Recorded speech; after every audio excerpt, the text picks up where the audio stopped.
What is up, everyone? Welcome to L2R2 PlayStation Podcast. My name's Fonzie. I'm joined by my co-host, Indie Game Dev, and my UK bruv from another mum, Callum Monroe. Callum, how are you? Yeah, good. Just UK's like burning alive, so just trying to not melt. Although we are actually currently having a storm. It's the first day of a big storm that's going to last like a week, which is really strange. Like earlier, it was like absolutely tipping it down with rain. It sounded like there were cars like hitting the roof, like just like hailstones and everything. But it's still boiling hot, so I don't know how. I think the temperature is like 24 degrees Celsius at the moment, so maybe like mid 80s in Fahrenheit.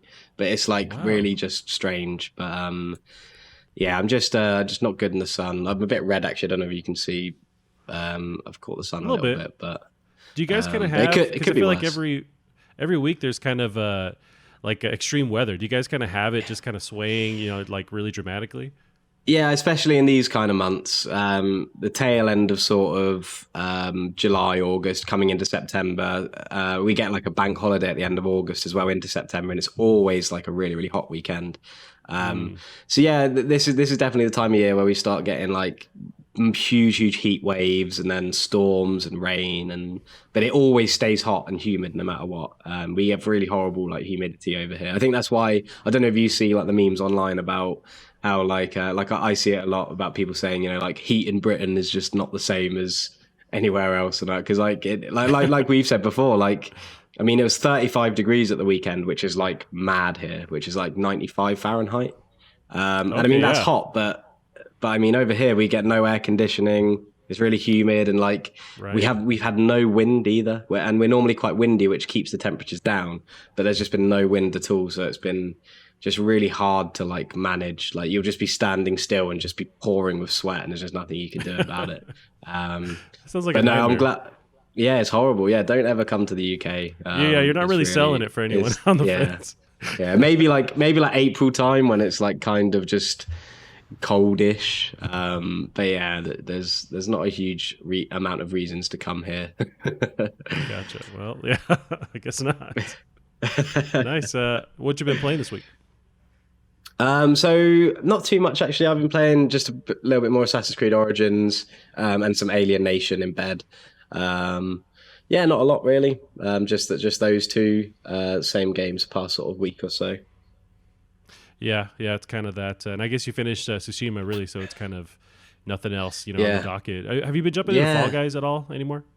I haven't. No, I need to download that. Definitely give it a go. It looks like a lot of fun. So yeah, I do need to download that.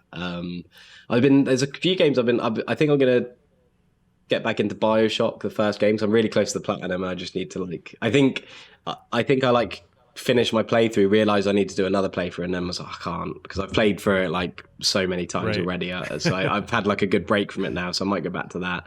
I also want to play Hitman because I've got Hitman 1 and 2 on my PC. I want to play them ready for the third one.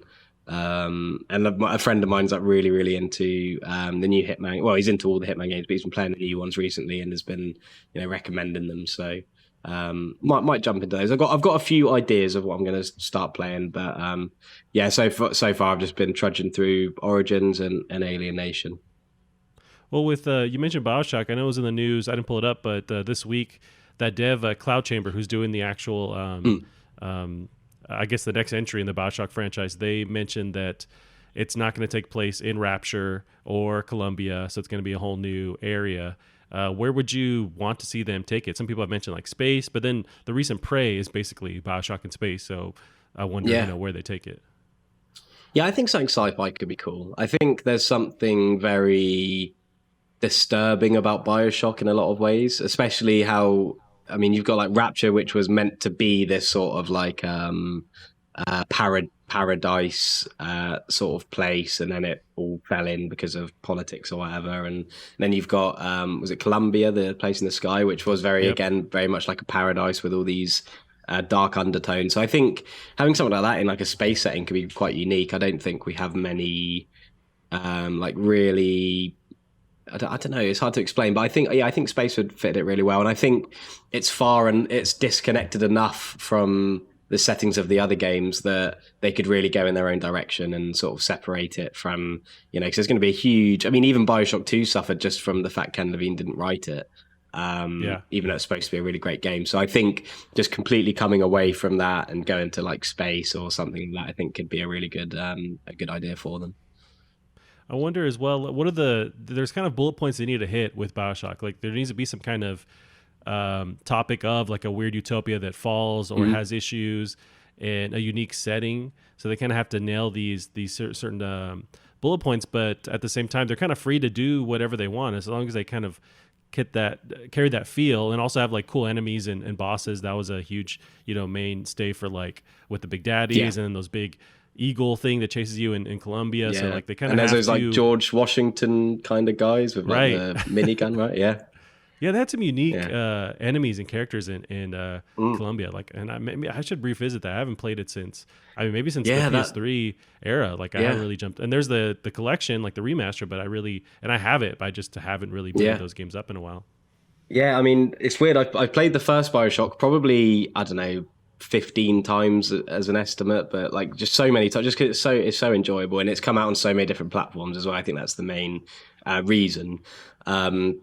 But I've never finished BioShock 2. I've played like a few hours of it or so. And I played Infinite through once. I played it through. It was actually one of the first games I remember playing on my PC when I built my first PC, and I absolutely loved it. I thought it was awesome. I think the cool thing about the collection is, you play the first BioShock, and I think it's the same for most people who have played the first BioShock like over and over. But then you've got these other two great games, and it's one of those things, like a slippery slope, isn't it? You play the first BioShock, and then you're like, I want to keep playing through these. But I think Infinite is a game that doesn't get, not remembered, but sort of talked about a lot anymore. And I think that a lot of people didn't like the more action orientated sort of approach it took. But I think, given the setting, I think it makes sense because it's not quite as confined. I mean, it's not underwater for starters, so it's always going to feel more open and fluid. But I thought it was a great game. I thought I didn't have a single bad thing to say about it when I first played it. I don't know whether my opinions change now if I play it again, but they're all absolutely brilliant. And I can't wait to see what's coming. And I'm sure that whoever's in charge of it are going to do a great job as long as they sort of understand the roots of BioShock, what makes them so special. So it's exciting. Yeah, I hope they do lean more into that. There's a little bit of, not survival horror, but just like those tense moments in the first one. And one of my favorite scenes in gaming in general, there's that, it's not even a level, it's just a little tidbit. It's in the first BioShock. Early on, the first time you get the shotgun, you're in this little arena, this really little small room, and the lights go out. There's just this one spotlight on you in the middle, and then those creepers, or whatever they're called, like the splicers, they keep coming out of the woodwork, out of the dark, and like in all directions. So you have to just kind of like just spin around basically and anticipate them. I just love that fucking scene. That was always burning my brain with BioShock. But actually, my nephews, they're about like 9 years old. They're like super jacked up for BioShock. They're kind of just like, they saw a YouTube video and now they're all about it. And they're constantly asking me questions. As soon as I meet them or see them again, the first thing out of their mouth is just like, oh, in BioShock 2, does this happen? And what about this? And I'm just like, I don't know. I played it so long ago, but yeah, they love it. That's awesome. I love that when like little kids get into sort of things that not necessarily they shouldn't, but things that are just cool, like the way too cool. Yeah, for their age, it's violent and scary, like for sure. But something about it that calls out to kids, to everybody. Like it's just such a unique world. But they're also playing other games they probably should be playing too. Well, I think that's the best way to be, though, isn't it? Yeah, you got to sort of get those sort of experiences out the way early, and then you're sort of set for life, aren't you? That's what I think. But yeah, so not playing a whole bunch. Beyond that, I've been playing. We were talking about a little bit playing Half-Life Alyx, and that's been my jam lately at night. Usually, because it is kind of a whole setup I have to do, and then jump into that world, and I'm loving it more and more. Easily there hasn't been, I guess, a whole lot coming out this year. We've had some big games, but like that's my game of the year right now. Like just nice. It's so crazy immersive. Just loving it. It's crazy all the different puzzles you have to do that are, you use your body, you use the VR aspect of it. They're really on point with how they do that. There is a bit of it's like it's a teeter-totter of these crazy immersive experiences, and I'm loving the gameplay, but then also there's a lot of tweaking I have to do to the settings. There's a lot of issues with using my Oculus, where if I die, having to load that last save state just crashes the game. That happens a lot. There's a lot of that kind of stuff, frame rates that are just like jittery, and so I'm crazy angry or just like fully pleased with what's happening, and it's like one or the other. It's basically happening. But no, I mean, it's just such a crazy awesome game, and I think that it would have suffered if you did a 2D or like not 2D but like a standard FPS kind of thing.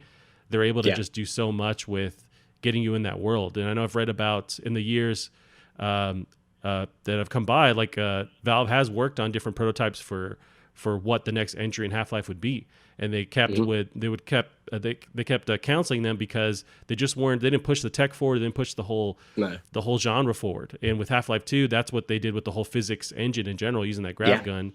And they were kind of waiting for something to kick off that would like actually give them a reason to kind of change things and innovate. And this is that. Yeah. But now I wonder, do they make Half-Life 3, which is inevitable now? I think after we have Alex, do they make that, a standard FPS? Do they go back, or do they keep it in VR, which limits the audience, but also that's going to keep pushing that whole tech and genre forward? I don't know. Yeah, I think it's a strange one with Half-Life, because Half-Life 3 is 100% the most hyped game of all time. I don't think just because of how good the games are, they are great, but I also think it just sort of like became like a popular viral sort of meme thing, kind of like hating on Nickelback, that kind of thing. Yeah. But I think you're absolutely right. I think there's no way that Half-Life 3 will reach the expectations that people have of it. And I think the reason is because Half-Life 2 means so much to everyone because it was just like nothing else at the time. And I mean, it was so far ahead of everything. Even if you play it now and then look at games that came out around the same time, it's just insane. And like you said, it's down to that engine that they built, which changed the games industry forever. It's still an incredible engine. I mean, if you play, as soon as you play a game on Source, you just know exactly what it's on, and you know how it feels and how it will play and how to do everything. So I think it's absolutely the right move for them to have not brought it out and waited until there was something that they could, like you said, push forwards or innovate on.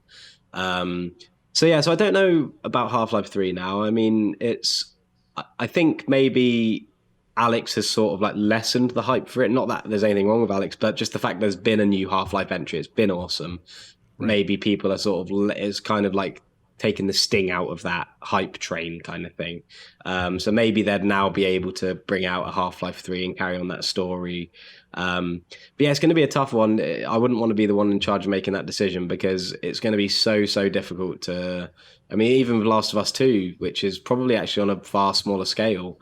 Well, not a far smaller scale, but on a smaller scale for sure than Half-Life 3. I think you saw the reactions that got, and that's been really detrimental to the people who have worked on it. I mean, you see all online people getting abuse and all of this because they ruined something that people were extremely excited about, and I can just imagine Half-Life 3 being nothing but the same, unfortunately. I mean, I'd love to see it. I'd love to play Half-Life Alyx at some point as well. I need to try and rob my little brother's Oculus and plug it into my PC and try and get that all sorted. But yeah, I'd love a Half-Life 3. I wish it does happen. But yeah, I don't know whether, they've already not brought it out because they're obviously worried that it's not going to be different enough. It's not going to raise the bar. It's not going to separate itself from other shooters, which Half-Life has to do. So yeah, I don't know how that's going to work. Yeah, I think that the more and more we get to, as I look forward, I feel like the way to innovate is to keep it in VR, but it sucks that it limits a lot of people being able to play it. But with Valve, that's kind of what they've done with Half-Life. They need to, like you mentioned, push the bar, and that's really the only other area you can do that in. I guess you could work on physics, but like physics are dope everywhere. I mean, we have ray tracing. It's like, what other features can they innovate to make it special enough and not keep it in VR? I guess they can work on crazy AI, something like that would make this like just a special next gen kind of experience. And I think, nothing else is on the table besides VR that could really do that. But I don't know. But that would anger. I think that would really anger people, even if they had no interest in playing it. Just like hearing that the next Half-Life 3 is out, but it's only VR, is going to stink, because people were upset that Alex was only VR. But this whole the package they delivered was a 10 out of 10 experience. Like, it got high accolades from all different publications. Like, it was highly renowned, and I'm playing it, and I could say that it's maybe my favorite game of the year, and easily one of my just most cherished experiences as a gamer. Like, in playing through Half-Life, Alex, there's times where you're walking through, and there's that, you've seen in the trailers, like there's that big vault ship that's kind of floating around. When you see it as you walk into the environment, it just feels like you're there. It's kind of, I've never experienced anything like that. Having the fights, other VR games do this, where you have these first-person fights where you kind of duck around corners. The way they do it in Half-Life, Alex, is just to the next level. So it's just they delivered on what they promised. So, but the thing is, I think you kind of have to keep it in VR if you're gonna deliver those expectations. So it's a tough one. But yeah, I don't envy them going forward. But I would say that they are definitely going to tackle Half-Life 3 now, because they have a bit of a buffer with Half-Life Alex in the middle. They got kind of that whole like expectation of when's the next Half-Life thing going to come out. That's out of the way with Alex a little bit. So now they can focus on it, and there's not as much hype and like negative hype, expectations with Half-Life 3. There's a little bit, and there's so much time too. It's been like 10, 15 years, whatever, since episode 2. So they have the benefit of time, and also another Half-Life experience in the middle to kind of let them actually, fulfill something with Half-Life 3. Yeah, definitely, yeah. Cool. So yeah, I've been playing that, and really just Fall Guys, jumping into a bunch of Fall Guys. I love that game, man. It's crazy frustrating, but insanely fun. And there was issues like last weekend with the servers. They were down off and on because just so many people trying to jump in. But now usually I can jump into a game pretty easy, and it just works. And I've yet to actually win a game, but one of these days I will get one. But they kind of randomize the levels that you play through, and one of the last ones is crazy frustrating, where you have to grab a tail from one of the little Fall Guys and you have to hold on to it. So it's like capture the flag, but you're like running around with this tail, but anybody can grab it from you, and you have to hold it for the remainder of the round. And at the last second, someone can just pull it from you, which happened to me. You had like 2 seconds left, and I had held this thing for like 30, 45 seconds. And man, I've never destroyed a controller, never done anything destructive playing games, but this is the one game that makes me feel like murdering someone. Did you find the guy's address? Yeah, I'm gonna hack their IP and just figure it out, man. But I love that game. Yeah, no.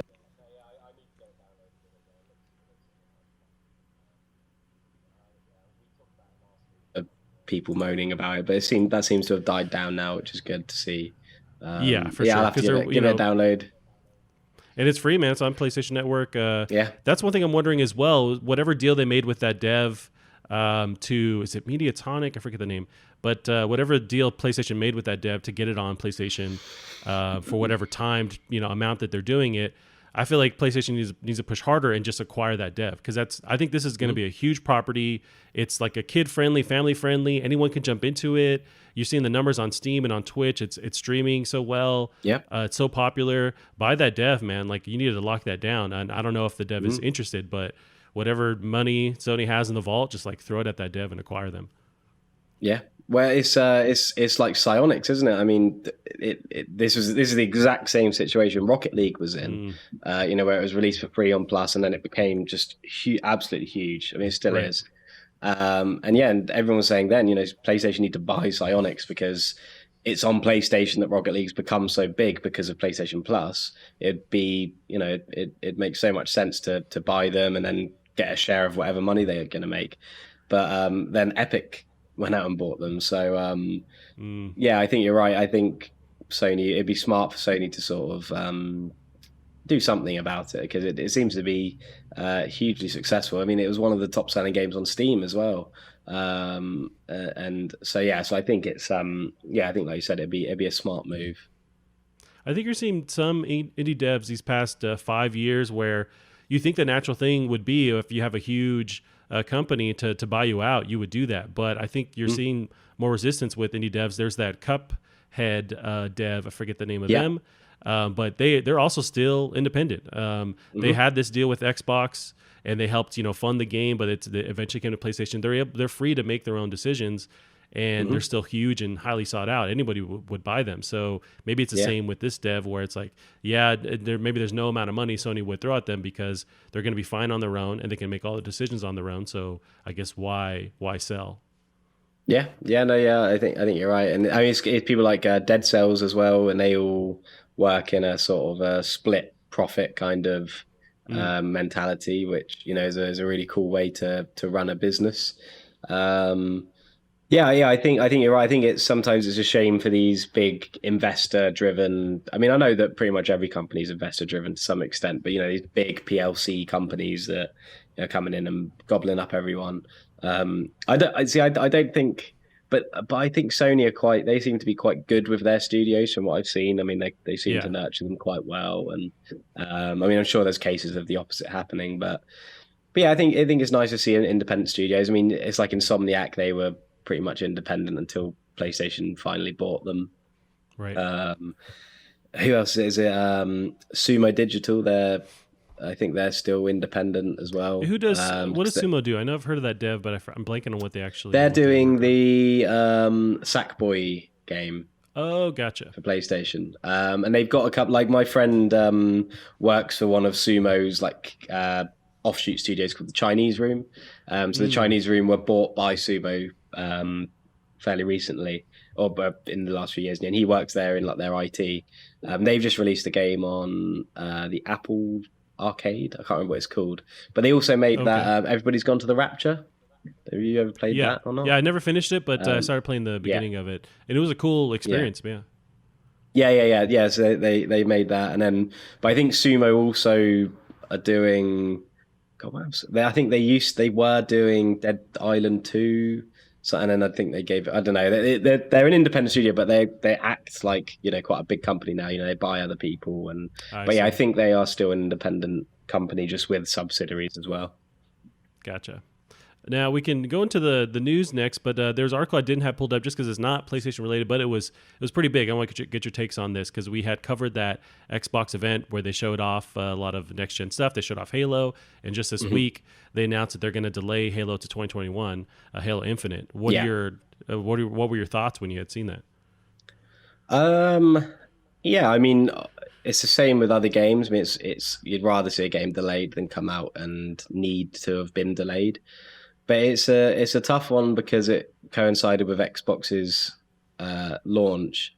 But it does make you wonder whether they did this because of the outrage. And if they did, I think that they shouldn't have done that. They should have stuck to their guns. And there was an article from 343 which I thought was really good, where they were saying we understand the comments, but we've made a decision to try and go back to this simpler art style, and we're going to stick with it. And I thought that was really good. I thought it was a good way to, because as a creative, at some point you have to say, well, look, this is the decision we've made. You might not like it, that's fine, but this is what we felt was the right thing to do, and whether or not that's the right thing to do or not, that's what they're going to do. So I think I just hope they're not delaying it to try and pander to everybody, because I really don't think that that outrage was really that warranted. I think it was mostly a bit of a meme, a bit of a people just trying to make jokes about it, because it really wasn't that bad.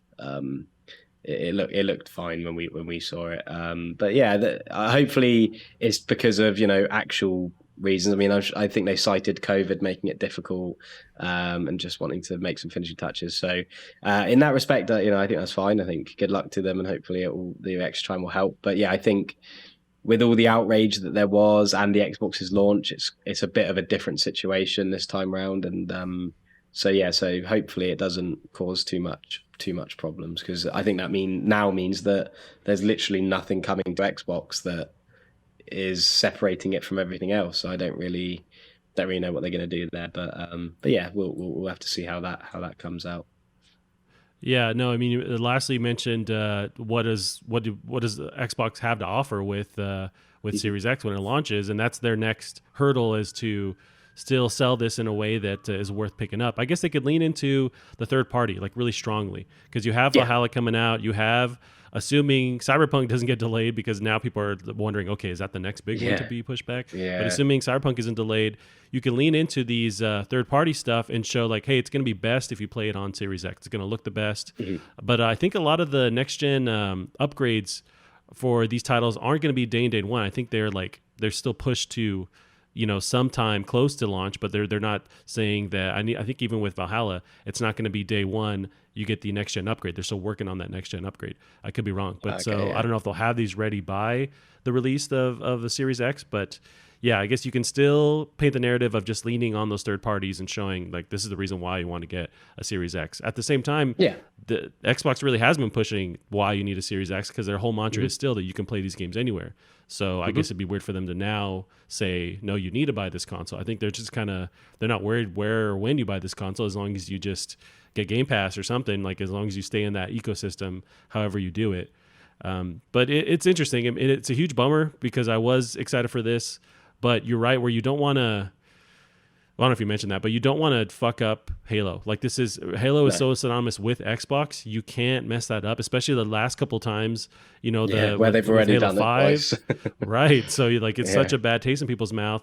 And I think the PC release of Master Chief has been kind of bringing the good graces back with gamers, but you don't want to launch with this being a lackluster kind of experience. And I was fine with the visuals too, but maybe this gives them, just the more time to really make this look and squash all the haters out there and make this look like a next gen experience, whatever that will be. It's just tough. I mean, I'm thinking they should at least take a year. Take the year, and next fall we see this thing looking with all the bells and whistles. The ray tracing is included, the multiplayer is ready to go, and you just have this being the best launch that you can have. There's also conversation people are having of, is the Xbox One version of this holding it back? Is that any reason at all why they are struggling and needing more time? And if that's the case, just make this a Series X exclusive. I think that's the benefit that PS5 has going forward, is that they're not forcing their devs to make sure this works on everything. It's just use all the hardware, use all its capabilities, and so you're not bogged down by making sure this works on the old gen or the current gen, which possibly adds more time and more effort into the whole dev cycle. Yeah, this is going to be the biggest problem I think they're going to face, is getting these things working on these other Xboxes. And, maybe that's why xCloud is becoming such a bigger thing, especially on Game Pass, because, maybe one day it's just Xbox Ones are just going to be these xCloud streaming machines, basically, because it'll be like this game will only work on Xbox One if you play it through xCloud, because it can't work on that hardware. It has to be streamed. Right. So, yeah, it's interesting. I'm very interested to see how Xbox deal with everything, because I mean, I'm not too. I mean, I think Game Pass is one of the best things in the industry, but in terms of what Xbox are doing to separate themselves, I don't think there's a lot, because I don't even have an Xbox. Yet I have a PC which I can play everything on. Because of Game Pass. Have an Xbox with a PC. Yeah, exactly. So I don't really. I know that the Xbox Series X, even if it comes out at like $500, that's still a great price for what you're going to be able to play on it, and it's probably going to be better than my PC. And I've spent way more than $500 on my PC, but I don't know. Yeah, it's just going to be interesting to see, because they're both coming at it from very different angles. But the only thing I do honestly believe is that Microsoft seem to be acting like they don't care about competition and being involved, but I feel like the only reason they're acting like that is because they couldn't do it. They couldn't keep up with PlayStation and offer the same sort of thing. So I think this is sort of like their plan B. They're like, oh no, we never lost, we never cared anyway, kind of thing. So I'm just it's kind of like watching like a soap opera. Like, I'm just really intrigued to see how everything goes, really, because I mean, like yourself, neither of us care about these console wars and all that stuff. So it's quite nice being able to look at it from just a completely neutral standpoint and just see who's doing badly, who's doing well, and seeing them swap around, because they do that as well. So yeah, it's just interesting and things to look forward to looking at. Yeah, no, same here. I mean, we're Sweden or whatever the country is that kind of takes an outside approach when all the wars happen. But yeah, no, I'm thinking it's more of like from the outsider looking in, I want them to be successful. Because I think that's where you get a lot of with Xbox, because they're on the back ropes, they're against the wall. They become more consumer friendly. They make all these chances to kind of get in good graces and build that community more, because they're arguably losing those players. So I want to see some of that with Sony. I want to see them up against the wall with the competition wise, so they are forced to be more consumer friendly and have these different features like crossplay, like what have you, that are just fan favorites, to get in good graces. Right now, Sony has no reason to do that because they are ahead. So I want to see them both kind of really compete to where they force each other to make these changes and try and get the edge on each other, because then we win when they do stuff like that. Yeah, exactly. Yeah, and that's the thing. You just got to be able to play what you want to play and just enjoy seeing everything. But yeah, it'll be interesting to see. Hopefully, we'll see Halo soon enough, and we've got the Master Chief Collection to tide us over till then. Yeah, I agree. So yeah, I just saw that. That was a huge thing this week. But what also will kind of transition some of the articles here. What happened last week was that PlayStation State of Play, and they told us going forward, we're not going to see any big PS5 news. There was some PS5 games that they kind of reiterated and talked about. But yeah, we'll jump into it. So we got PlayStation State of Play August 2020. Every game announced and revealed. This is Jordan Serrani at IGN. On Thursday, Sony aired an all-new PlayStation State of Play highlighting PS4 and PSVR games with a few updates on previously unannounced PS5 titles. Crash 4 developer Toys for Bob showed off a fresh look of the upcoming 3D platformer and announced Inverted Mode, which adds a totally new and dynamic look and feel to each level. The developer also revealed Dingodile will be a playable character in the game. And I don't know if you saw the footage. It's just more of a trailer showing off some of the gameplay. But as we get closer to it, I'm just more and more stoked for Crash. And like the trailer itself looks crazy beautiful, and it kind of reminds me of now I'm blanking on it, but that PlayStation property. It also got a remaster or a reboot, Ratchet & Clank. It's on that par of quality with the. I would argue with how it looks. Like it looks like a Disney movie. Yeah, for sure. Yeah, I think it looks great. I didn't quite understand because I was saying to you before that I've only been able to sort of scan the State of Play. I haven't had the chance to watch it all this week, but I saw they had like the split screen mode and like the different characters to play at, or not split screen mode. Sorry, they showed it off in like a split screen where you can sort of replay levels in different ways and things like that. And yeah, it seems really cool. I think we need more platformers like that, and in a way it was quite nice to see how it's just, all the new things they were talking about, they're really cool, but nothing was like complex or like innovative. But I think sometimes that's what you want. You just want something familiar, something easy to understand, something to sink your teeth in, and something that just brings you back to that, that time of games where it was all about collecting everything and, doing these difficult platforming bits and just having stupid fun storylines. Like I saw that it's about the two villains, is it Neocortex and whatever the other guy's called, and they like break out of this like space prison and they like leave like a tear in the universe, and it's just all stupid fun fun stuff. And I think there's not enough games like that, and I'm really looking forward to playing. In fact, that's the Insane Trilogy is probably a game I should pick up again, because I only did the first one and it was so excruciatingly hard that I couldn't be bothered to do the second and third. See, that's the thing where I'm super stoked for this release, because that's what the devs are saying. Like they're kind of changing stuff. They're doing some quality of life improvements where with that remaster with the Insane Trilogy, it was still the same gameplay, the same for better or for worse. So like it was that same feel of it, but if they can kind of improve and kind of bring this up to date with how you move around, and that's more than welcome for me, because that Insane Trilogy is super hard, but it's also, they didn't change the core gameplay. So because of that, you're locked into that PS1 era style of playing, of movement. So if they can upgrade this, and they're adding different puzzle mechanics and like platform mechanics. So I'm super on board with this. Yeah, it looks like great fun, and like I said, it's something. It's just a welcome game to have. It comes out. Is it October? It comes out. October or September. It's very soon. It's soon. Yeah. So I'll probably have to do Crash Bandicoot next, won't I? Because I have to make sure I'm like up to date with the story and the characters. Right, it's very important. Yeah, exactly. Now, the next one here is Hitman Trilogy to be playable in PSVR. So IO's Hitman Trilogy, including the forthcoming Hitman 3, will be fully playable in PSVR. PSVR support will be available for Hitman 3 when it launches in January 2021.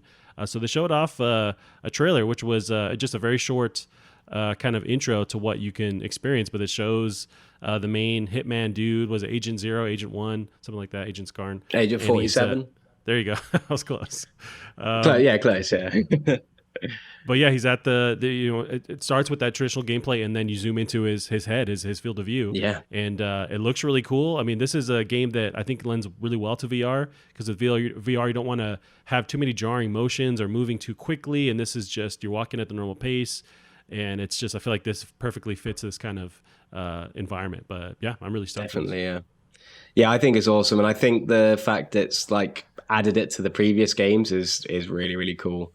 Yeah, I think I never really thought about Hitman VR, but it is perfect, isn't it? It's like just the most perfect game to have in VR. Even just having like a first person mode, it just would have been cool. In fact, I think, so I was talking to my friend about this the other day when it was first announced about the VR, about, I think you go into first person on Blood Money, which was on like PS2 and 360 and all that. I think you go into like first person mode, but it's very like, you know, on like these older games where you could just sometimes switch the camera to your eyes. It's kind of like that kind of thing. So yeah, I think it's really, really cool. I think that's like one of the most exciting things that I saw from the State of Play thing. I think it's a really, really, really good idea. Right. Now, some of these we can kind of skim through, but we got Braid Anniversary Edition announced. An upgraded version of Braid, the acclaimed 2008 puzzle platformer, will be released for PS4 and PS5 in early 2021. The new edition has been hand repainted for modern high resolutions with 9 pixels to every one in the original. It also features new animations, improved sound and music, and hours of developer commentary. Did you play this Braid when it initially came out? This was one of the first ones that kind of kicked off this renaissance of like indie games on these console platforms. Like I think it was Xbox Summer Arcade.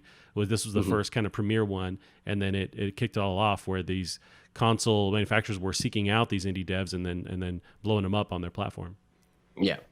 No, I never played it. I think it'll be cool for the original developer or however many people made it to revisit it and really sort of, because for them it'll be really nice for them to like revisit it and talk about the developer commentaries, to talk about what it was like to make it, and it'll just be nice for them to sort of relive that first project or those earlier days, and it should be quite nice for them to do that. So it'll be nice for obviously the fans of Braid, but I think it'll be a nice game for them to make as well. It'll be nice and like a trip down memory lane for them. So that's a cool little announcement. Yeah, and so that dev, I had to Google it. I forgot the name off the top of my head, but it's Jonathan Blow. He also with his team, made The Witness on PS4. Oh, yeah. I don't know if you played that one, but that was that crazy. It was really difficult, but it was just a super unique idea where you move around this world in 3D, and all the puzzles are based on what you see. So sometimes there's like shadows in the ground, and you have to, by looking at them, actually match it. There's a pattern, and there's just tons of puzzles, and I eventually had to stop because I was too dumb to keep going forward. But it's really cool. I'm not smart enough to play puzzle games, so I normally just avoid them. That's safe to do that. Don't try and stretch your brain out too much, Callum. Yeah, in fact, the best puzzles I've seen so far in Assassin's Creed Origins, when you go into tombs and you're like, oh, there's a puzzle. You just go into a room, it's a puzzle, and you go into these rooms. It looks really complicated. There's loads of things you can move, but like things you can press and counterweights you can pick up. But the actual solution's always really simple and requires like hardly any of the things actually in that room to get through. So I like that because it makes you walk into the room and think, oh, this is complicated. But then you solve it really easily and you think you're really clever. So I've got to give a shout out to Origins. Really complicated looking, but really, really easy puzzles. Yeah, that's true. I mean, there's a dance involved. You want to make sure it's still solvable, but it makes you feel like, oh, I could maybe work on robotics or something after this.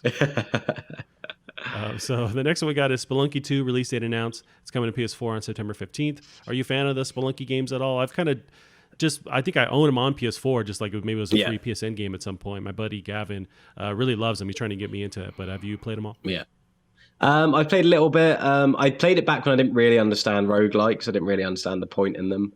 But it's a game I've always wanted to go back to because I know people love it. I've never really been into roguelikes, really. I'm not the biggest fan of like these permadeath kind of games.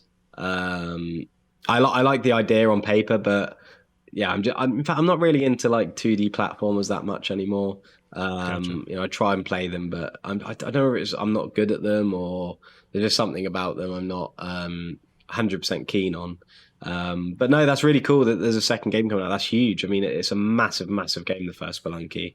Right. So that will be a really, really big, and for it to come out so soon as well. I mean, September 15th. That's like just over a month away. It's really cool news. Unless that's already been announced and I just didn't hear it because I'm stupid. But Well, I think it's been announced, shown off, but this is the first like actual date they've locked down, I want to say. Oh, okay. So yeah, that's pretty soon then. Yeah. So there'll be a lot of people excited about that. Yeah, for sure. So we got next one here, Vader Immortal PSVR release date announced. So Star Wars Vader Immortal is coming to PSVR on August 25th. Sony announced during its State of Play broadcast. The canon Star Wars adventure was previously exclusive to Oculus. This is one I keep as I go through the YouTube rabbit hole of like what are the best Oculus games to experience. This one is always at the top of the list, and so it's cool to get this on PSVR. Although I think on Oculus there's been episodes released and you had to buy them individually. I'm hoping this is all of them together on PSVR. Yeah, I think it was so on my brother's VR. I think on his Oculus, I think he got I don't know if it was like depending on the time you bought it or whatever, but he's got the first 2 episodes for free. They like came included to try and sort of like entice you in to buy the rest. And I've played probably about half of the first episode, and it's really good. It's really good fun. You really feel like you're in Star Wars, and like do you play as Vader? No, you play as a sort of like an engineer, and you basically get like sucked into a big Imperial ship, and you have to try and get out. You find a lightsaber and all the rest of it. But you meet Vader, which is really cool. You sort of get to like stare up at him, be really scared of him. But yeah, no, it's really great. There's some really cool like platforming parts. Again, I didn't get very far, so there's probably loads that really really cool stuff I haven't even seen, but. Because you're on Mustafar, which is obviously the planet they fight in episode 3, the big lava planet. And you're sort of like climbing on the outside. I don't know if Half-Life Alex has got any climbing bits, but like it feels really weird when you're like pulling yourself up. And there's lots of that, and like sort of looking down, and yeah, it's pretty scary. And I'm terrified of heights, so it doesn't help. But yeah, there's a lot of really, really cool stuff in that game. It definitely feels like a showcase of what VR can do. But it's set in Star Wars setting, so you can't really go wrong with it.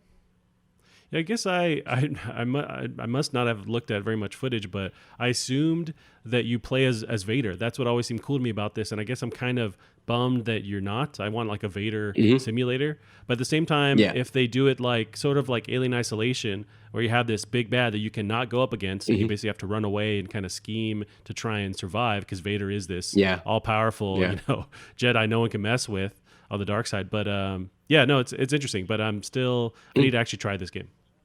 Yeah. In fact, on that point, that reminds me that was one thing I loved about Jedi Fallen Order was the ending with Vader, and he is so you don't fight him, it's just sort of like a kind of like a scripted bit, but they just make him out to be so powerful, and it is really really cool. And yeah, I think that's the best thing about Darth Vader, especially in like Rogue One, where they just make him seem so powerful. Yeah, I love that but but it even gets to the point where you watch like the old Star Wars films, and because they're so old now, it's kind of like he doesn't give off that same sort of vibe. So it's nice to see him in like the more modern take on him, where he is like super powerful and scary, and Yeah, you're right. That's kind of something they've turned the narrative into, that Vader's just someone you do not mess with. But in the originals, he wasn't as bad. People would kind of backtalk him all the time, and now you don't even think about crossing. No. So this next one here, I have the trailer, the link if you want to watch at the same time. This is Hood, Outlaws, and Legends announced for PS5. I think this is a new PS5 game. So this is Hood, Outlaws, and Legends has been announced for PS5. Set during Britain's Dark Ages, Hood is a third-person 4v4 multiplayer heist game that developer Sumo Newcastle calls a dark and gritty reimagining of the Robin Hood legend. And I have not seen any footage of this. Cool. Yeah, I'll have a look. Let me know when you're going to hit play, and I'll hit play at the same time. Yeah, I'll hit play now. Okay, cool. Yeah, I like pretty much anything that's sort of in history, really. Um, like Right, a I saw the sort of like a description. I thought, okay, this would period be right up your piece. alley. Yeah, yeah. So Sumo are that company we were just talking about, the one that owned Oh, Chinese gotcha. Room. Is Sumo Newcastle just Um, another offshoot of them, or like a yeah, different region? so I think their main office is in Sheffield, I want to say. And then I think they've also got a Newcastle office because yeah, they are getting quite big now. And Mm, Chinese Room, the studio they own, is in Brighton, which is sort of south coast. gotcha. Yeah, they're sort of one of these studios that like I don't really know what kind of games they make. Because they're obviously making the Sackboy game. They got a lot of subsidiaries that make sort of specific games. So I don't really feel like they have really much of an identity yet. Yeah, that's true. I'm taking it this is maybe this is that part is in game. Okay, I think we're seeing possibly in game. I think it started off with maybe a CG component, Yeah. but this could be PS5 footage.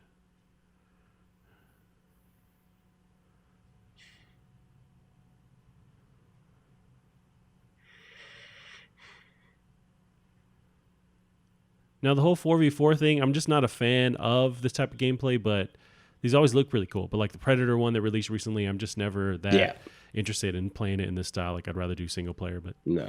Yeah.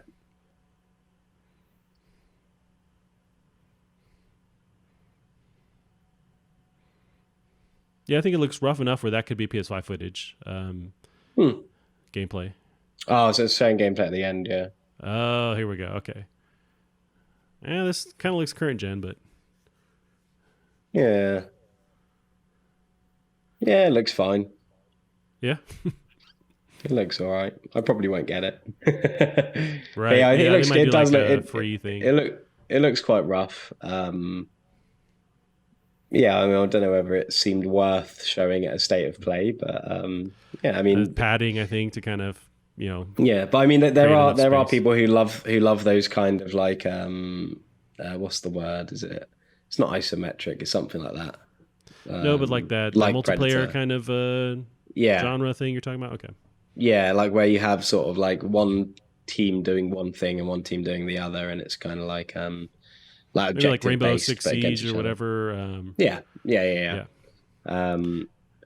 So yeah, yeah. I mean, hopefully it'll be cool, but yeah, I'm not interested. Gotcha. Well, I got it for you for Christmas. I guess I will return it. So Yeah. Hey, that's right. that's on. I'll sell it on eBay. There we go. I'll be fine. There you go. So the next one here, we have to watch the trailer, but it's just some Control news. So we got Control AWE expansion dated. The second expansion for Control AWE will be released on August 27th. The new trailer featured a glimpse of Alan Wake, confirming AWE as Remedy's suspected Control Alan Wake crossover. So the little asterisks in news that has popped up since then too.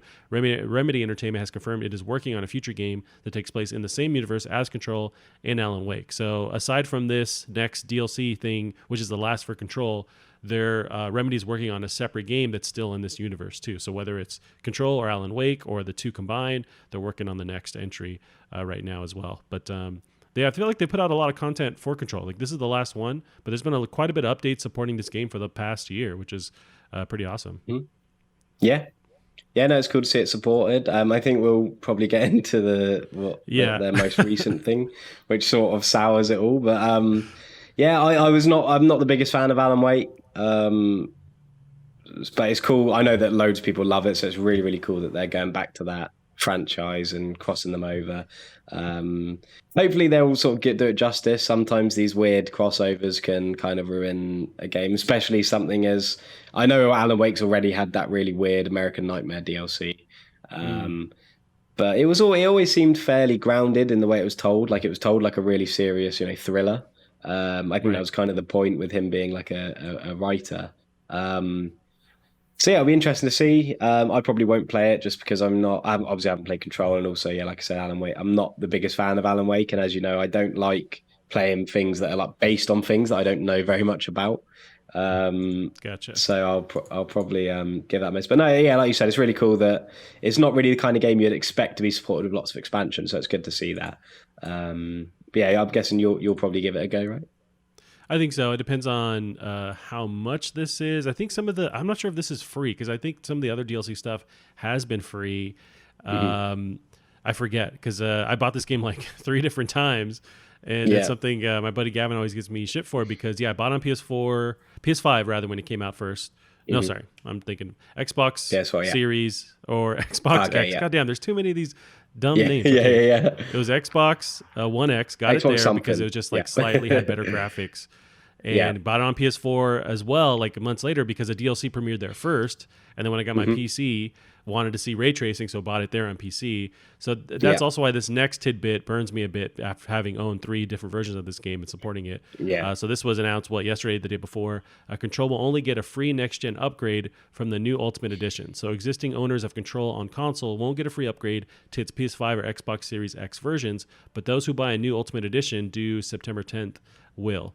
So that's a bummer. Not that we have these next-gen consoles, but the fact that they could have easily made this a free update or something to that nature, but the fact that it's locked in to this Ultimate Edition, it kind of burns the players that bought this game early on. And I would argue that those players are valued because it's such a new property, such a weird property. You're kind of burning those customers that supported you at the beginning, and now you're not lending them the hand going into next-gen, only kind of helping out the people that are new adopters to this. Yeah, I think that's it just shows that that's why I'm smart to not buy it, because now I can buy this new Ultimate Edition and then I've got it on my PS5. There you go. It benefits you. No, I think it's just ridiculous. People spend huge amounts of money on things like digital deluxe editions. I'm sure many people have done that on Control. So they're not going to get a free upgrade to, and it looks really bad for Xbox as well, because Xbox are coming out like all these games have smart delivery, it's all going to be free, you're going to be able to play them anywhere, but then you're not going to be able to control. Like, does that mean it's not down to Xbox to make that decision, it's down to the individual games? So it kind of puts a hole in Xbox's narrative as well of, boasting that all of their games are going to have smart delivery, but Control clearly doesn't. I think it's really a really bad move, personally, and in fact, it's such a bad move. I can see them changing it, because it's just very anti-consumer sort of friendly. It's I know that there's a lot of grumblings of Control selling really poorly. I know apparently it didn't do very well commercially, so I don't know if this is their way of like making up a buck or not. But this isn't the way to do it. If you make a commercial dud. Even though Control's like critically received really well, but if your game doesn't do well, then it's not up to you to shaft the few people that did buy it into giving you more money. It's really bad. In fact, if this is because of the commercial sort of success of it, then surely it makes sense to give those who did buy it the free upgrade, and then allow all these people who haven't even bought it yet to then buy it on PS5 or Xbox Series X. It's just you can't really find any sense in it at all. I don't know why I'm trying, but it's not a good move. It isn't, no. And it's you mentioned like hopefully they change it. That's what I was thinking originally, but at the same time, they would know that this would not be received well. So the fact that they would go forward with it makes you think that no matter what, this is a decision to make. And so whether it's, I imagine maybe it's not Remedy in particular, it's whatever publisher above them or is controlling and kind of hence the ironically controlling what they're doing with this, with Control, how they release it, the financial stuff going on. So maybe it's beyond their control to change that, but it's just they knew the optics were going to be bad for this. So that makes me think they're not going to change this decision, but it's a huge bummer, especially me with my juggling my 4 or 5 copies of this game. It's like it sucks. It's a shame. It's just not a nice way to treat your fans, really, I don't think. And I don't know, I do want to play Control, but that has kind of made me feel differently about it. To be honest, I don't know. It's weird. Like I will end up playing it probably, but that's kind of made me think, well, maybe I don't really want to give you any money. Not that it'll make a difference to them, of course, but that's the thing. And there's a conversation for voting with your wallet for sure. Yeah, I get that. It's just it's such a good game though. It sucks that, and that's the thing though. That's like now people have to make this decision: do I support this dev or not because of these negative decisions and. But it sucks that this game is locked in that because this game is that was maybe my favorite game of last year. It was crazy awesome, so weird and unique, and so it's a huge bummer that this is wrapped up in this. Yeah, it definitely is. Well, let's move on to the next one here. That was it for more of the main, announcements for State of Play. But this one was this week. So Last of Us Part 2 update adds grounded difficulty, permadeath mode, and more. This is Matthew Gallant, lead systems designer at Naughty Dog on the PlayStation blog. We've been preparing a new update for The Last of Us Part 2, which introduces new features, gameplay modes, trophies, and more, including the much-requested return of grounded difficulty. Best of all, it arrives August 13th. For veteran Last of Us fans, grounded difficulty represents the ultimate test of skill. This difficulty raises the stakes by not only making enemies deadlier and ammo, upgrade, and crafting materials incredibly scarce, but also removing invaluable tools for survival, such as disabling listen mode, deactivating elements of the HUD, and more. New graphics, audio, and gameplay modifiers are also added. Also, with this week's update, we're adding nearly 30 new graphics rendering modes, as well as several new audio modifiers that allow you to change the look and feel of the game. And so at that last part, the last Uncharted had this where it's like a 8-bit, 16-bit mode and like different audio changes and colorful mode. So they're adding all that stuff to Last of Us along with the permadeath. How do you feel? Was this enough to entice you to go and play it again? I know they updated the Platinum where now this includes getting these achievements as well, or they're getting these as well. Yeah, so I saw they've added like the sort of like DLC trophies. I think there's only 2 of them. Yeah. On there. But yeah, I won't bother going for grounded. I'll just get that horrible like 90% platinum that you end up getting when they add trophies. Yeah, no, it's cool. I've still got to play through my New Game Plus to get the platinum anyway. So I'll probably have a look at the new HUD things and the new audio and visual stuff they've added. But yeah, no, it's cool. Yeah. It's cool that they're again supporting it, adding new things. I mean, all these kinds of things they're not easy, I imagine, to do. So it shows that there's still like a skeleton team working on keeping the game sort of available to others. And yeah, no, it's cool. I'll definitely have a look when I next play it. I think I'm like halfway. I think I'm like nearing the character switch over in my New Game Plus.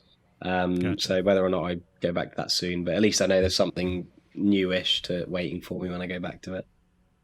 Yeah, I was wondering when the Last of Us 2 originally launched, it didn't have any of those. Or I guess once I finished the game, I was looking at some of the unlocks and stuff, and you have your like character models you can look at, but there wasn't that visual graphical changes that was in the last Uncharted. And I thought, okay, maybe it just doesn't serve this kind of theme to mess with how things look and make it like cartoony or 16-bit because it's such a serious game. So that made sense to me, like, oh, they're just not going to do it.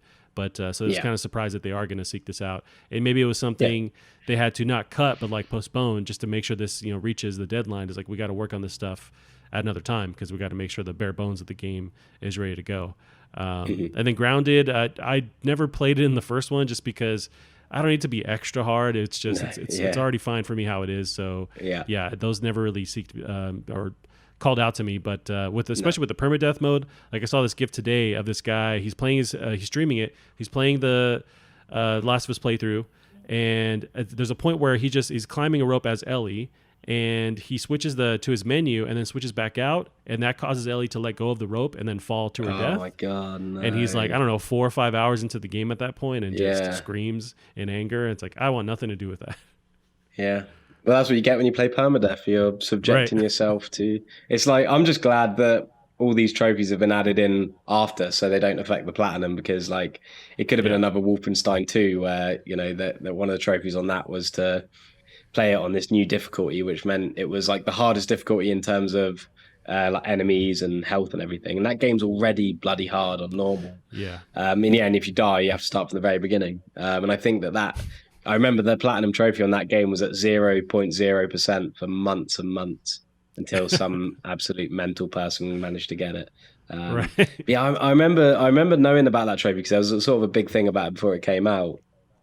And I loved Wolfenstein 2, but I remember I played it on maybe like the second hardest difficulty, and then I turned it down because it was too hard. And even then, I was stuck on it in places it's such a difficult game.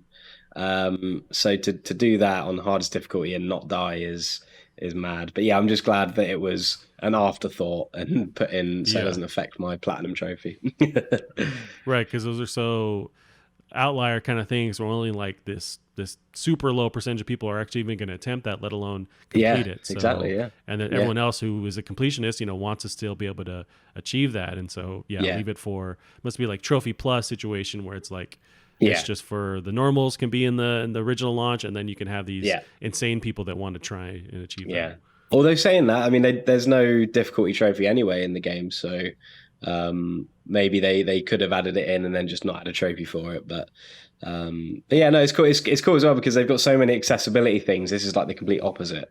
Like you can choose to just like, because there's an option in the game, I think, to just not take damage. Like you can just choose. Oh, sure. Like, because you can kind of slide, those different variables. So you might be right. Yeah. There's like an accessibility option. It might be for, I don't know, like disabled gamers or something, where enemies just don't hit you. They just don't hurt you, which is quite an interesting accessibility thing. And also something that I've been considering turning on in my new Game Plus. Yeah, you might not. That's not a bad idea. Yeah. Cool, Callum. We'll move on to the next one here. This is some slight Spider-Man Miles Morales news. So there was an interview with Entertainment Weekly where they got an exclusive conversation and screenshot with Insomniac. So new Spider-Man Miles Morales screenshot and info. Entertainment Weekly has this exclusive PS5 screenshot and interview with Insomniac that has revealed some more news on the game. So some actual bullet points here. Sounds like Peter will show up to train together with Miles in the game. Miles is his own Spider-Man with his own animations, movements, and abilities, including Bioshock and invisibility. Insomniac says it's a complete story. The revealed in-game screenshot seems to reveal ray tracing as well. So I'll have the screenshots posted up here to show what's going on, or I did. But what do you think of? It's really not much to pick apart, but the fact that I think they're talking about how. And kind of reacting to people saying, okay, is this just like reskinned Spider-Man from the last game? But it seems like he has his own animations and movements to make it special for this release. Yeah. I can't wait for this. I'm so excited. I don't know why a lot of people, it's sort of being used again in this weird console war rhetoric online. It's kind of being used as like, oh, it's not even a full game. It's a DLC, blah, blah, blah. Which is just not true. I mean, they've likened it to Lost Legacy, which a lot of people, myself included, think was better than Uncharted 4.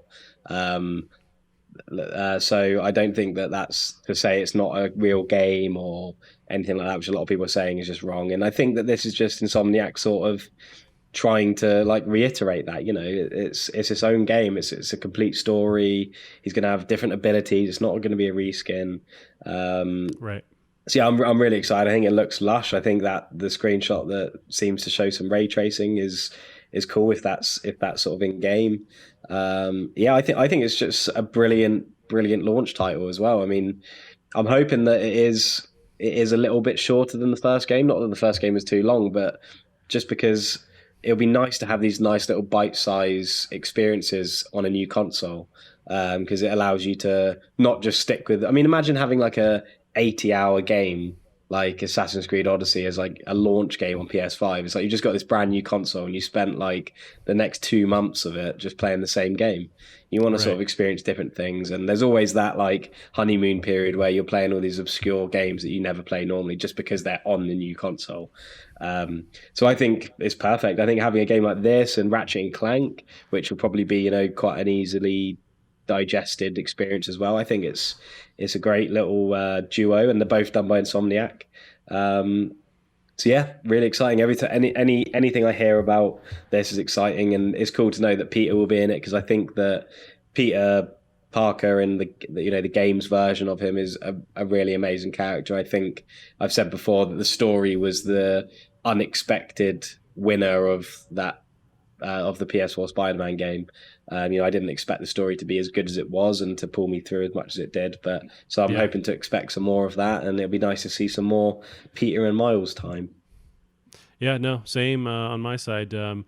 People have been picking apart, or I guess I don't know if it's an intentional reference, but the fact that the screenshot that they showed off of Miles, he has his hand on that puddle, which shows that reflection, but also calls back to that Puddlegate drama they had with the original Spider-Man on PS4. People are angry that the puddles were moved or changed at all. It was such a just non-story, but it. Don't you hate gamers?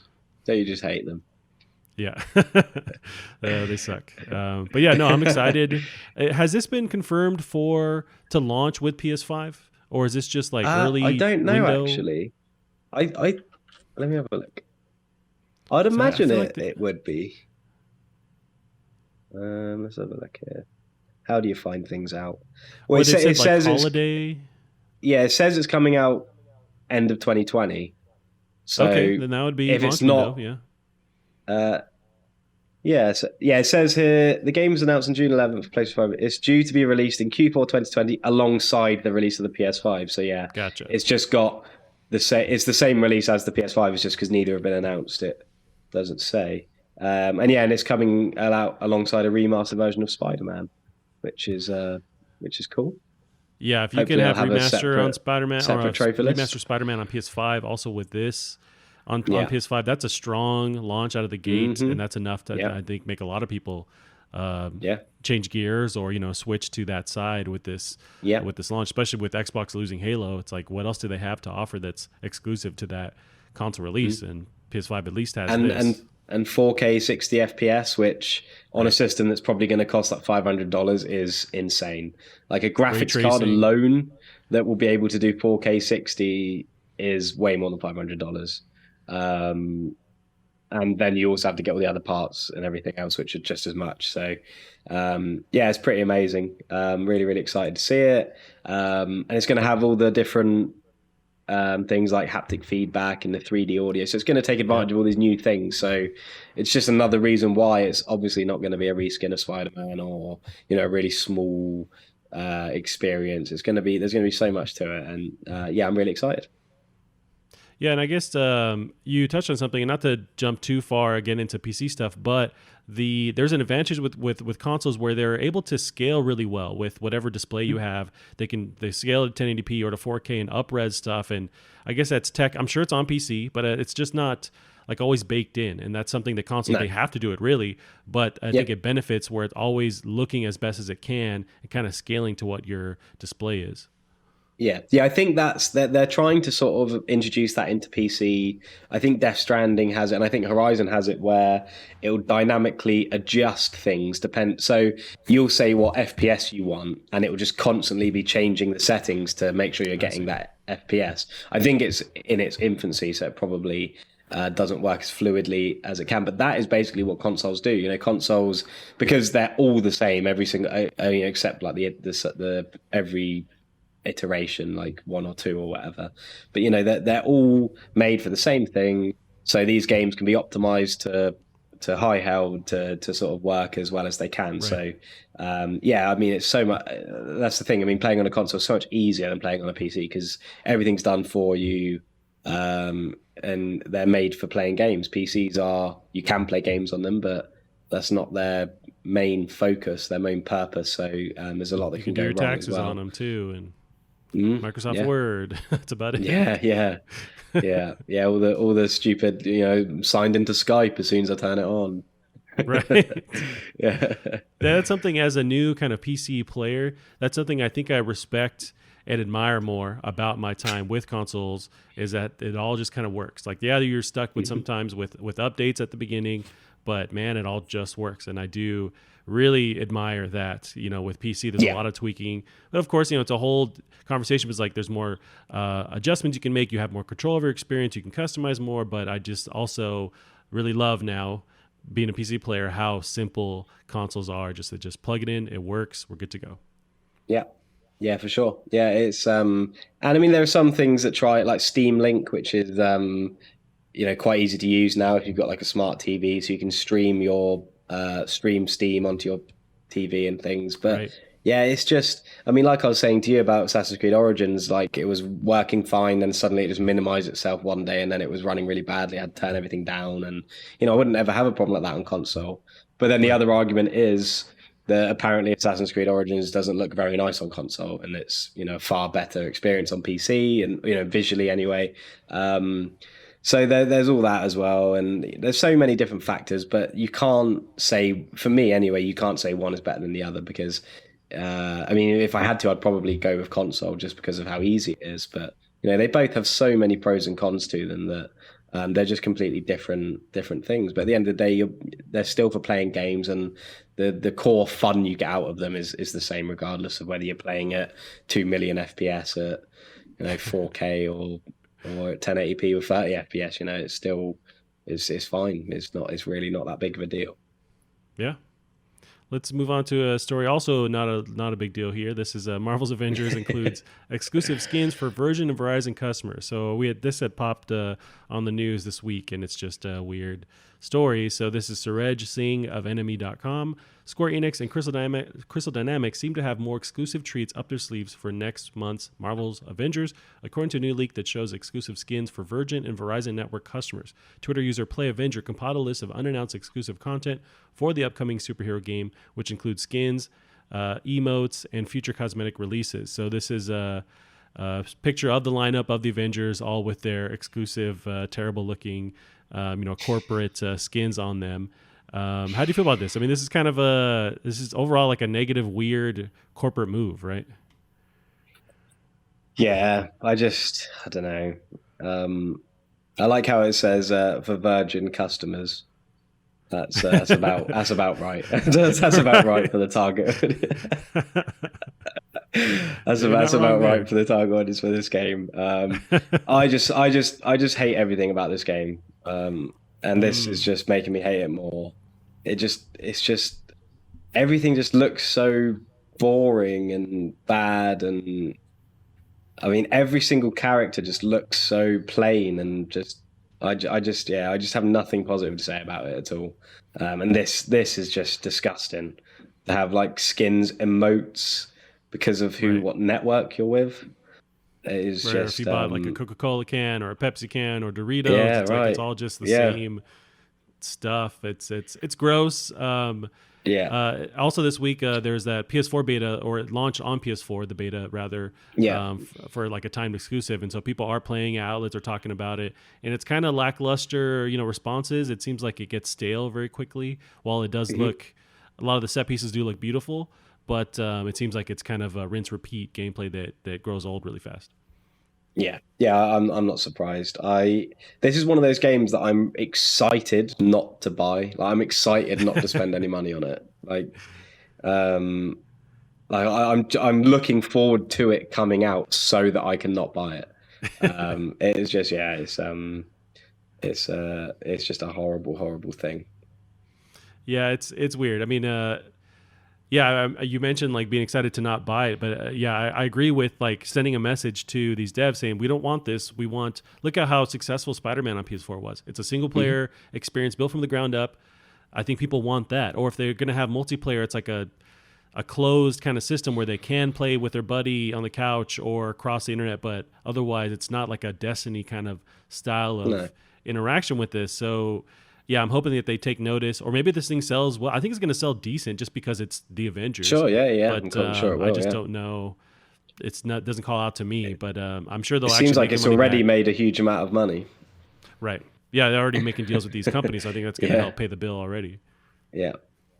I think it's like you say about Spider-Man. I think Spider-Man seems to have been made as a game first, and then they put all the Spider-Man stuff into it. Like, they've got a really fun core movement mechanic that's super fun to use. It's not just set piece after set piece after set piece. It's it's a fun game with a fun gameplay loop. Whereas this is literally like, it's just constant set piece after set piece, constant excitement, constant explosions, constant fighting, to the point where there's that like old sort of thing where it's like why Michael Bay films are so bad, because there's no downtime in them. It's constant excitement, which means none of it is actually exciting, because it all is, if that makes sense. You get burned out, yeah. Yeah, so the Avengers doesn't have, from what I played at Gamescom, for I've seen as well, so I mean, there might be more to it, I don't know, but there doesn't seem to be anything other than big explosions, you're beating everyone up, there's a helicopter, it's going to crash into a bridge, and after literally like half an hour, you're going to be like, I don't care anymore about helicopters. I don't care about throwing people with the Hulk anymore, because I've done it. There just doesn't seem to be anything, like any real like meat to it. It's just like, it's just like, you might as well just make a bloody 3D animated film or something and just get us to watch that. And then everyone can be dressed in different outfits depending on what, I don't know, what brand your monitor is or something.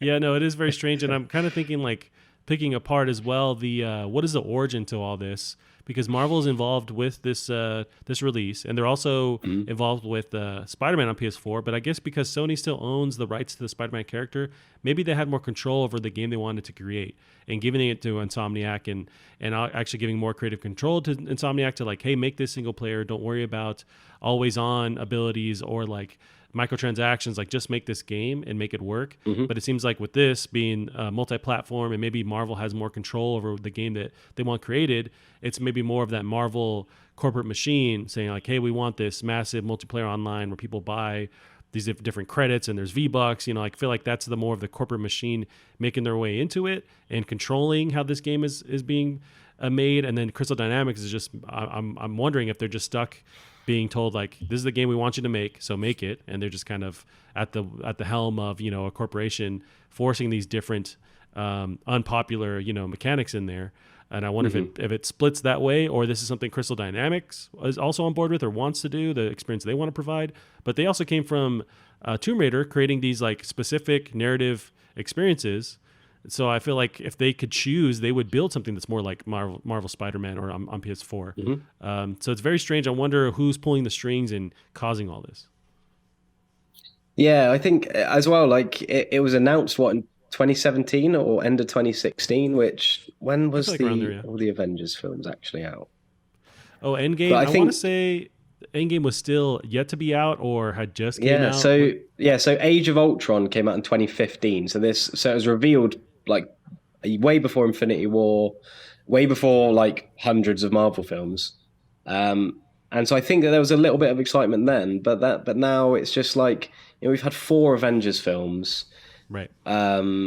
It's just, you know, I don't know what it is about it. Even when we first saw gameplay for it, I was like, this just doesn't look right. It looks like almost as though they want to cancel it, but they can't because they're too far gone and they just have to release it now. And I don't know, it just doesn't seem to have any redeeming qualities about it at all. I can't think of a single thing it does where, you know, nobody's going to play this game and go, oh, do you remember Avengers did that really well? Or I love doing this in Avengers or that bit in it. Like, it's just too late. It's just wasted time, I think, for everybody. And yeah, it does look nice and the animations are nice and everything, but this is just like the nail in the coffin, this and the Spider-Man thing. Right. It's just completely ruined any chance of me even remotely caring about it. I think one way they could have separated this or make this unique experience or special experience is if they didn't have to make the characters look sort of like the movie characters that they portray. So like the actual actors they portray. If they were able to do just like a completely different style, change up the entire characters, maybe from more like different origins in the comics, different points in the comics, or just completely change them from the ground up and do something unique. But this is like still, it's like a knockoff version of the movie, the way that the characters look. And it's just very strange. That's what I mean. Like the characters just look, they have no personality to their like look. They have no personality to their face. I think Hulk probably looks the best. I think Hulk looks quite good, but Captain America looks just like the complete default character to anything.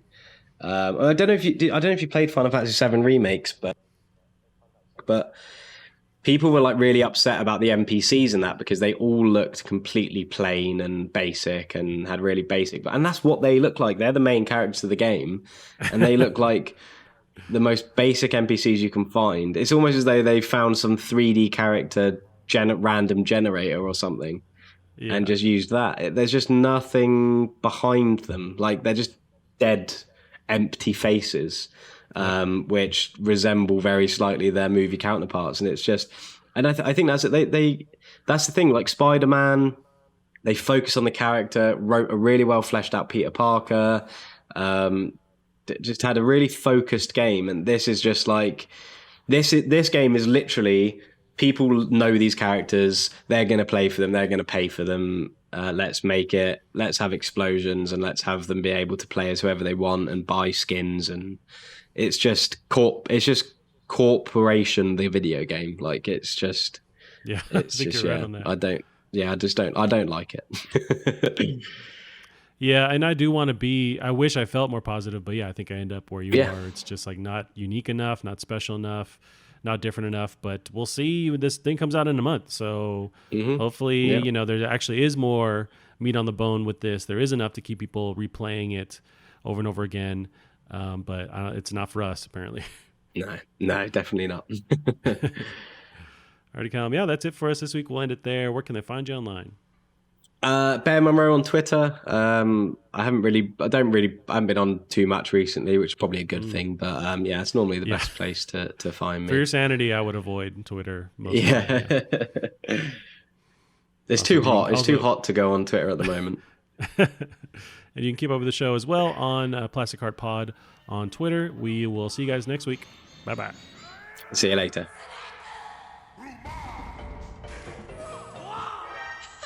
You're too late. I've already summoned Meteor. Okay, let's go.